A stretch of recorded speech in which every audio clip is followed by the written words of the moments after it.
Hello YouTube, I'm here to discuss Sex and the City. This show has quite the reputation. It's a bit dated, but I think in other ways it's a timeless classic. One thing about this show, it explores the taboo of sex, which is something you're not really supposed to talk about, but it takes at least 4 women and explores their sex lives. For a show that dedicates so much time talking about men, this show does so much for women and definitely transformed the TV landscape. So without further ado, I'll just start talking about our core 4. I'm gonna play the question of which Sex and the City character am I, which I've been thinking about while I was watching it.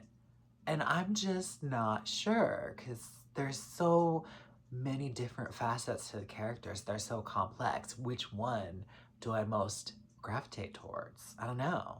I have to begin with the one and only Carrie Bradshaw. She is Sex and the City. She's our main character. She's who we follow throughout the show. And she is very complicated. At the start of the show, you think she's this fun girl. She loves shoes. She loves shopping. Like, you want to go out to lunch with her and chit chat and get all the gossip. Maybe at the start you're like, why is she still single? Shouldn't somebody be taking her off the market? But then more and more you're like, Carrie, what are you doing here? Oh my gosh, Carrie, you're terrible. Oh my goodness. And seeing how flawed Carrie is, sometimes you're just like, Carrie, stop. But other times, you still have there was still a part of me at least that wanted to root for Carrie, or at least enjoyed watching her and found her compelling. But by the end of the show, I'm just like, okay, Carrie, do what you're gonna do. I don't care anymore. You're choosing whatever path, and I can't be invested. I can't care more than you do. I guess this is what you deserve at this point. Carrie wore me down and wore me out. Oh my gosh. An exhausting character, but iconic nonetheless. It's not often you get to see a female character allowed to be so complicated, so flawed, and to not be villainized for it, to still be able to root for her. That's something that you usually only see with men. One character Carrie reminded me of was Susan from Desperate Housewives.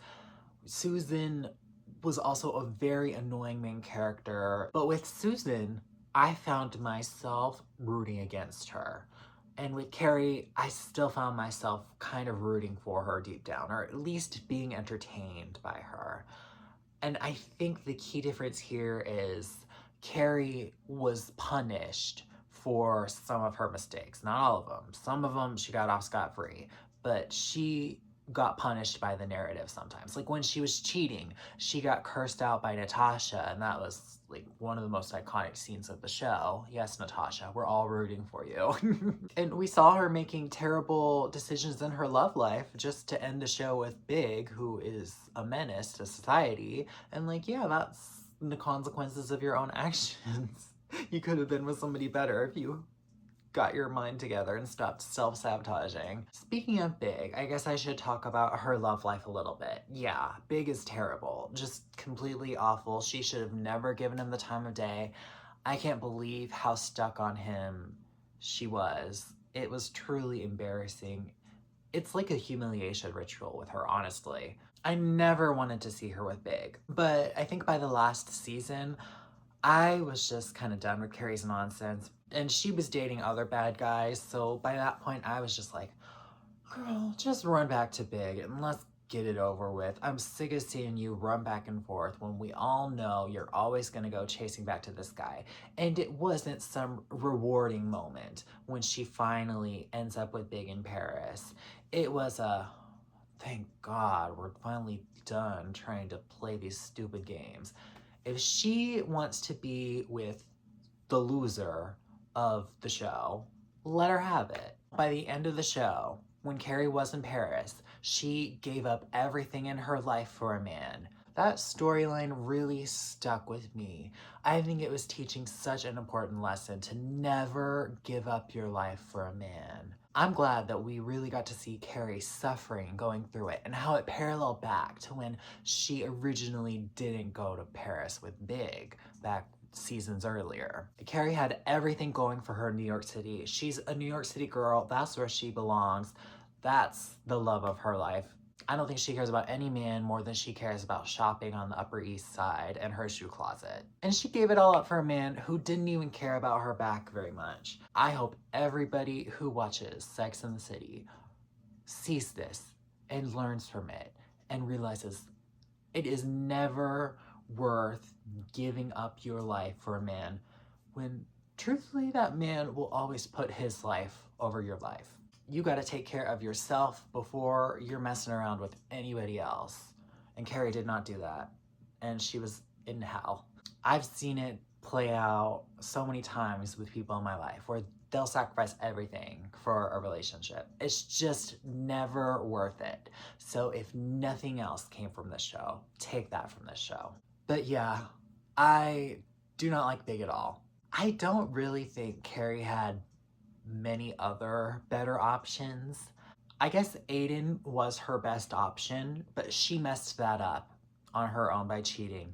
And I think it was worth the sacrifice of the show to get the message across that cheating is terrible, rather than making sure that Carrie has some compelling endgame. Like, she did not deserve Aiden. Aiden gets buried past the show, and he gets made a fool. But in the show itself, Aiden was fine.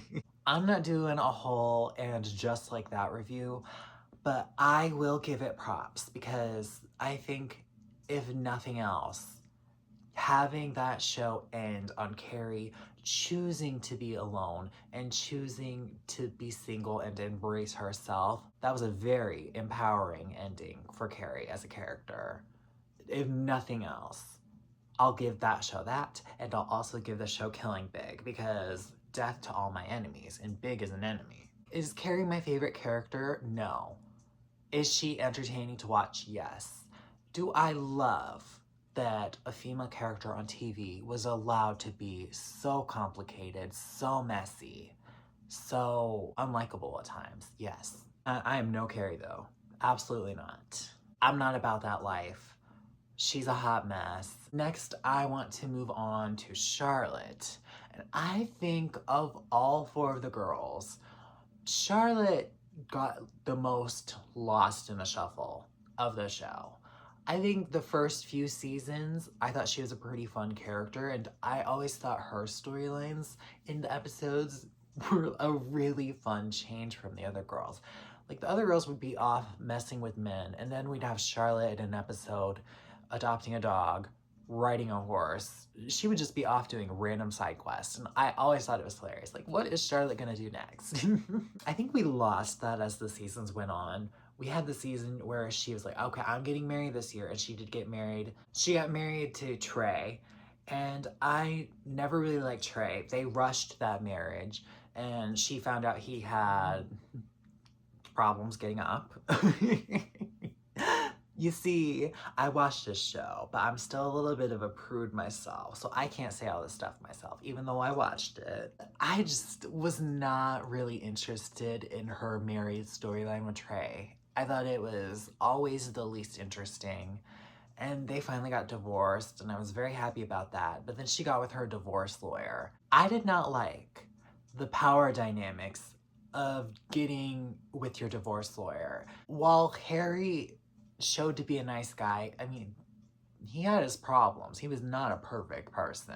He proved to be good in the end. I thought there were a lot of red flags that kind of got glossed over with him.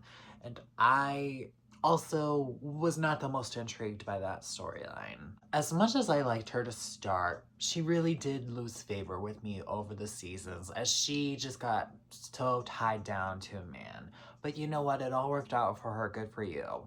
But Charlotte, she was our uppity character. She liked to clutch her pearls more than anybody. Her and Carrie really liked to clutch their pearls. And while Carrie, it was very hypocritical with her, Charlotte, she more stood on what she said. Especially like in regards to Samantha. I think Carrie has a lot more in common with Samantha than she'd ever care to admit. Charlotte, well, it was totally wrong to slut shame Samantha the way Charlotte did a lot of the time. Charlotte would never do the same things that Carrie did. So she was kind of on a moral high horse in the group, and she really looked down on Samantha a lot. But I do see some of myself in Charlotte, a lot of her perfectionist qualities. I don't think I would say that I'm a Charlotte though. Next girl I want to talk about is Miranda. And I loved Miranda. I was a little like, how do I feel about you to start? But as the show goes on, I see that Miranda's harshness is really just her truth, and it's not coming from a bad place. Miranda is a workaholic. She was a big shot lawyer, and that eventually dies down when she decides to have a child, which was a storyline I felt a little iffy about because I don't think Miranda really wanted a kid so bad. But I also do think it was interesting to explore the storyline of pregnancy and raising a child in this show. While in other shows, I would look down on a pregnancy storyline like, oh, we're really sticking the girls with the kids. In Sex and the City, I think it was more to empower the women with what they're usually tied down with. I think that's how a lot of the storylines were. I think that's what took the most adjustment for me watching this show is I'm so used to seeing women sexualized and being like, why are we doing this to the women? And seeing so much discussion about romance and love and be like, gosh, can we give the women something else to do? And especially this baby storyline. All of that was an adjustment for me watching the show because I'm usually like, oh, why are we doing that in a show? But in this show, that's what it's all about. And it's exploring those through the lens of a woman instead of being put down with it by men. So to see a workaholic kind of struggle to balance having a child and her job, and eventually she takes more and more steps back from her job because she realizes she can't balance it. She had the child when she was really thriving in work and when it was most inconvenient. But she wasn't sure when she'd have the chance to have a child. And I mean, thank goodness she did, I guess. Miranda's love life is one that never really clicked with me in this show. She started out with Carrie's friend Skipper, and then at some point she went to Steve. And here's where I have to admit that I thought Skipper and Steve were the same person. I don't know when I got that confused, but at some point I just kind of associated in my head that they were the same person. And that led to a lot of confusion for me when I realized they were separate people because they just seem like the same character. It's been a while since I watched season 1, like excuse me. I can't speak on Steve too much in the early days, but Steve was such a man-child, and I think this is one of my biggest complaints with the show. They would show Steve doing all these egregious actions and being a terrible partner to Miranda, but the show would frame it like they wanted me to side with Steve instead of Miranda. Like, I think of that one episode where Steve was saying how he wanted to have a baby with Miranda, and he was acting like a total baby, and he was turning on the TV being like, get used to noise if we have a child, when she already shut him down. He was always so dismissive of her. I don't think they worked in a romantic lens at all. I think they made great friends. It should have never been more than that. I found Robert to be Miranda's most compelling romantic interest over the seasons. They really made him look terrible after Miranda dumped him. I think it was a character assassination, but before that point in time, I thought they had a great chemistry, and I think they made a great pair. It's unfortunate that Steve came along and ruined that, but I really think it all clicks into place when you do realize, oh, Miranda's a lesbian. She was never into any of these guys that much. And that's why I always thought her and Steve would make great friends, but I never really bought their romance because I don't think she bought the romance. In her relationships with the other girls, Miranda was often the voice of reason. She would cut down a lot of Carrie's nonsense. Probably of all the girls, maybe I would say I'm a Miranda. I relate to how direct she is. She's sarcastic. She's very logical. And you know what? Maybe I identify with her identity crisis too a little bit. Miranda is fantastic. So if somebody's gonna call me a Miranda, I take it as a compliment. Don't call me a Carrie or a Charlotte. I'll be offended. Last, but certainly not least, is the Samantha Jones. She is the sex of Sex and the City, and she's iconic. No man could tie down Samantha. For the first several seasons, Samantha was never really interested in a relationship. She was always off doing her own thing, having fun. She brought the comedy, she brought the life, and she kept the other girls from getting too serious. She is just what the show needed. She's got so many funny one-liners. She's really got it all. And towards the later seasons, we start to see another side of Samantha where she starts thinking about romance a little more.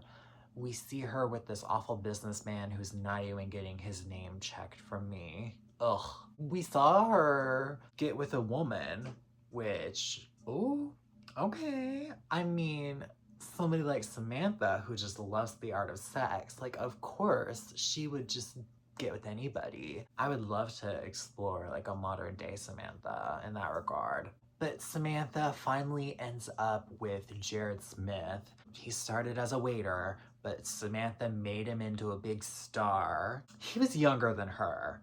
Yeah, the power dynamic in that relationship was very weird. That's one thing I'll say about Samantha overall, though. She does a lot of things wrong in the show. And while I often did find myself siding with Samantha, I can admit I love her. I think she's probably my favorite character. But oh my gosh, if she didn't do some crazy stuff in this show that had me like, girl, what are you doing? Like when she got with that man who must not be named to kind of get back at Jared, who was trying to show her love. It was very weird. But she'd have moments like that, but then she'd also have fantastic moments, like when she broke up with that guy and she did her whole, I love me more. I'm not giving up my life for a man. And yes, very empowering. What a great message to give.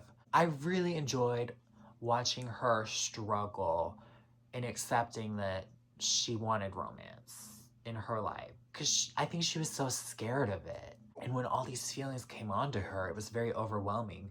But she got to explore that with Jared Smith. And their dynamic was a little off, but the chemistry was undeniable. Like, yeah, he was too young for her. Yeah, she kind of made him to be everything he is. So, a very weird power balance. And yeah, he is like bizarrely obsessed with her. Like, move on, you're giving desperate. But I can't deny good chemistry is good chemistry. I mean, God forbid we want Samantha to get with like the hottest guy on the show. So I did find myself rooting for their relationship. They just needed to open the relationship. Like that's really the solution we needed here. I think Samantha would have been good with that. I think Jared Smith could have gotten along with it. Like he was too busy to satisfy her anyway. Like that's the solution we needed here. But what I really have to talk about with Samantha is the cancer storyline. She got diagnosed with breast cancer and she went through that whole exploration on the show. We saw her shave her head and we saw her start rocking wigs. I can't talk about it too much. I just can't. But what amazing storytelling and how empowering it was to see such a strong woman like Samantha go through that struggle that so many people can relate to. Samantha is one of the greatest characters of all time, not just in this show. All four of these women are allowed to be very complex, but Samantha, she was just something special. So do I think I am a Samantha? Maybe. I think I have her don't care attitude, and I think I know how to take charge like her. I like to think I'd be a Samantha. I'm torn between Samantha and Miranda. My heart wants to say Samantha because I'm just really on a point where I'm like, oh, no man is gonna tie me down. It's the highest form of praise to be called a Samantha. Hello. Like, who doesn't want to be Samantha? Everybody wants to be Samantha. Like, I think I share qualities with all four of the girls. But if I had to pick one in my heart of hearts, I want to say Samantha. I do. But I think I'll say Miranda. So that's all I'm going to say on Sex and the City. I have plenty more thoughts, but I'm just trying to keep them pretty condensed here. I know I can go on and on for hours. Oh, what a show. I'm sure I could dig up an excuse to talk about it again though. So until next time, stay tuned. Bye.